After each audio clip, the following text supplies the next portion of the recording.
We know that at the drop of a hat, those same brothers and sisters will come down and help us. So we are ready. We're ready if we get the call to head out and go help them in any way that we possibly can. Now at 5, emergency crews are ready to help in the aftermath of Hurricane Laura. Members of Miami-Dade and Miami's urban search and rescue teams are ready to deploy. Meanwhile, hundreds of Florida Power and Light workers are spread out across Louisiana and Texas.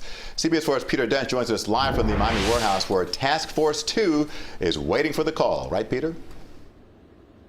That's right, Jim. In fact, Miami's urban search and rescue team was placed on alert last night, meaning team members today spent their day preparing equipment in case they are activated. Now, Task Force 2 has been deployed for many missions since it was founded in 1991. They could be called up once again. There it goes. Oh. Laura was one of the most powerful storms to strike the Gulf Coast in decades, making landfall in Louisiana 35 miles east of the Texas border, leaving widespread damage and flooding. Fire Rescue Captain Ignatius Carroll Jr. says he and fellow members of the Miami Urban Search and Rescue Team feel compelled to help amid new challenges with the pandemic. To be able to go there and utilize those skills to save lives is our number one priority as public servants, as public safety officers. Inside the team's block-long warehouse, they are preparing 6 boats and special vehicles.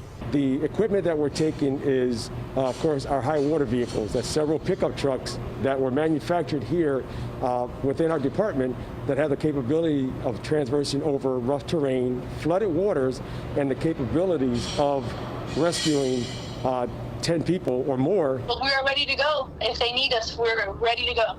Maggie Castro, the Miami-Dade Urban Search and Rescue Team, says just as they were deployed in late August of last year to go to Puerto Rico for Hurricane Dorian, her team is also ready to help out right now after Laura.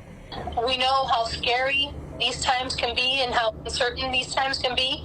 And we know that at the drop of a hat, those same brothers and sisters will come down and help us. So we are ready. We're ready if we get the call to head out and go help them in any way that we possibly can. Just as a team did in South Carolina during Hurricane Florence in September 2018.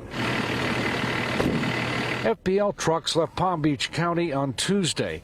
The company sent 300 line workers and other crew members to help restore power in the hard-hit areas. We're a utility family, and we help each other out. During Hurricane Irma, we had thousands of personnel come from all over the country, including Canada, to help get the lights back on for our customers. And we are very eager to return the favor.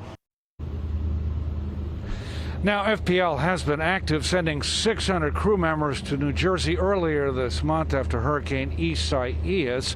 If Task Force 2 is activated, it'll have 4 hours to get its team members on the road. We're live in Miami. Peter Dent, CBS 4 News.